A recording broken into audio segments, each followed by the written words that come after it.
নমস্কার, আমার ইউটিউব চ্যানেলে আপনাদের সবাইকে অনেক অনেক স্বাগত আর অনেক ভালোবাসা। আজকের নিবেদন পর উপকারী। গল্প হচ্ছিল শম্ভুবাবুকে নিয়ে। পাড়ার মহিলা মহলে শম্ভু দেবনাথ চর্চার বিষয় হবে নাই বা কেন, যা সব কাণ্ড করেন। ভদ্রলোক বিবাহিত, স্ত্রী, এক ছেলে এক মেয়ে নিয়ে সুখের সংসার। অভাব ধারে কাছে ঘেঁষে না, সংসারের লক্ষ্যেই বাধা। 10টা 5টা সরকারি চাকুরে, মাস গেলেই কর করে নোট ব্যাংকের অ্যাকাউন্টে। এহেন শম্ভুবাবু মাঝে মাঝেই বড় গোলমাল করে ফেলেন, আসলে স্বভাব দোষ। বাড়িতে যতটা সময় থাকেন খালি গা আর একটা হাফ প্যান্ট পরে ঘরদোর বাড়ির জঙ্গল পরিষ্কার করেন। বউয়ের শাড়ি থেকে পেটিকোট, ব্লাউজ থেকে তার ভিতরের আকর্ষণীয় বস্তুটিও ধোয়া থেকে বিরত থাকেন না। আর শুধু ধোয়া বললেও ভুল হবে, সেগুলো ছাদে নিয়ে গিয়ে টান টান করে ক্লিপ দিয়ে মেলেও দেন। এতে নাকি স্বর্গসুখ অনুভব করেন তিনি। কোথায় কোন জঞ্জাল দেখলে ওনার হাতটা চঞ্চল হয়ে ওঠে। আগোছালো জিনিস তো মোটেই সহ্য করতে পারেন না। নাওয়া খাওয়া ভুলে লেগে পড়েন গোছাতে। শম্ভুবাবুর ডেলি প্যাসেঞ্জারি শিয়ালদাহ থেকে চাকদাহ। একবার অফিস থেকে ফেরার সময় ট্রেনে সিট পেলেন বহু কষ্টে। প্রচণ্ড গরম, তাই বেশিরভাগ সিট মহিলাদের দখলে। একজন মহিলার পাশে কোনো রকম নিতম্ব ঠেকিয়ে বসার সুযোগ পেলেন। ভিড়ে শুধু ধাক্কা আর গুতগুতি। একবার পাশে বসা সহযাত্রীর তো আরেকবার হকারের গুঁতো। ট্রেন ছাড়তেই জানলা দিয়ে এক মুঠো শীতল হাওয়া লাগলো চোখে, মুখে ও শরীরে। একটা স্বস্তির নিঃশ্বাস ছেড়ে পুরো কামরায় চোখ বুলিয়ে নিলেন অভ্যাস মতো। তিল ধারণের জায়গা নেই, ভাগ্যিস এইটুকু বসার জায়গা পেয়েছে। এবার চোখ পড়ল পাশে বসা মহিলার উপর। কি সুন্দরী দেখতে! পা থেকে মাথা পর্যন্ত পর্যবেক্ষণ করতে থাকলেন। এত সুন্দর মহিলার পাশে বসে থাকলে নিজেকে বেশ হিরো হিরো মনে হয়। এমন কিছু করতে মন চায় যাতে সেই সুন্দরীর কাছে গুরুত্বপূর্ণ হয়ে ওঠা যায়। মহিলা দেখতে যেমন সুন্দরী তেমন স্মার্ট। শম্ভুবাবু ঘুরে ফিরে চেষ্টা করছে মহিলার মুখটা আরও একবার দেখার, কিন্তু মহিলা বোধহয় গরমে ঘেমে গেছে, তাই মুখটা জানালার দিকে ঘুরিয়ে রেখেছে, যতটা সম্ভব হাওয়া লাগুক মুখে। গরমে মুখটা ঘেমে মেকআপ উঠে যাবার জোগাড়।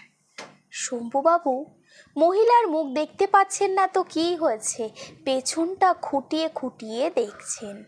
হঠাৎ মহিলার চুলে চোখ আটকে গেল শম্ভুবাবুর। ওটা কি? আরও একটু এগিয়ে গিয়ে ভালো করে দেখার চেষ্টা করলেন। এও কি সম্ভব? এত সুন্দর মহিলা, শরীরের কোথাও কোনো খুঁত ধরার জায়গা নেই। তার মাথার চুলে একটা বেশ বড় কালো পুষ্ট উকুন হেঁটে বেড়াচ্ছে সদর্পে। না, একটা নয়, বাচ্চা কাচ্চা নিয়ে রীতিমতো সংসার পেতেছে ওরা। না, এটা শম্ভুবাবু কিছুতেই মেনে নিতে পারবেন না। তাই হাত বাড়িয়ে টুক করে 2 আঙুল দিয়ে চিমটি কেটে পালের গোদা উকুনটাকে ধরে ফেললেন। এবার কি করবেন এটার?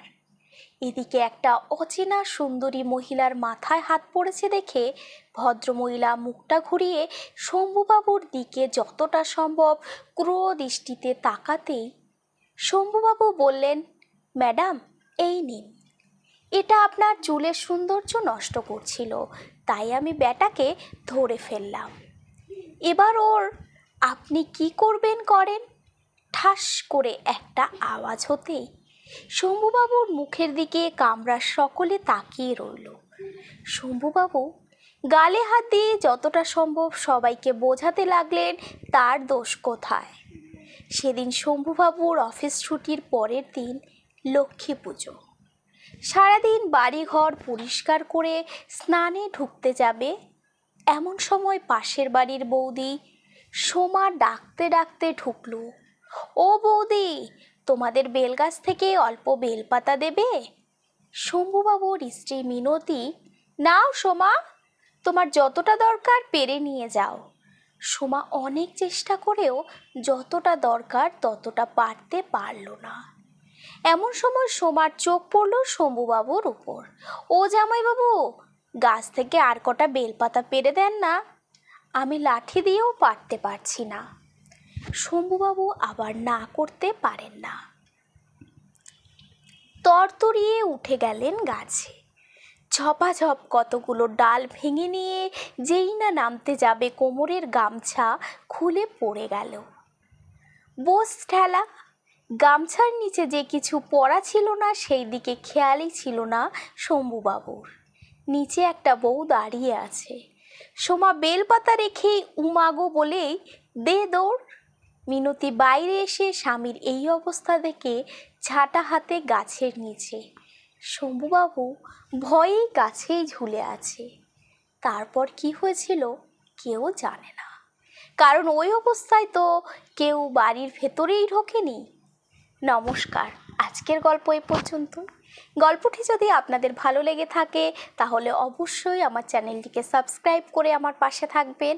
আর যদি কিছু ভুলভ্রান্তি হয় অবশ্যই কমেন্ট করে জানাবেন আর আমায় ক্ষমা করে দেবেন।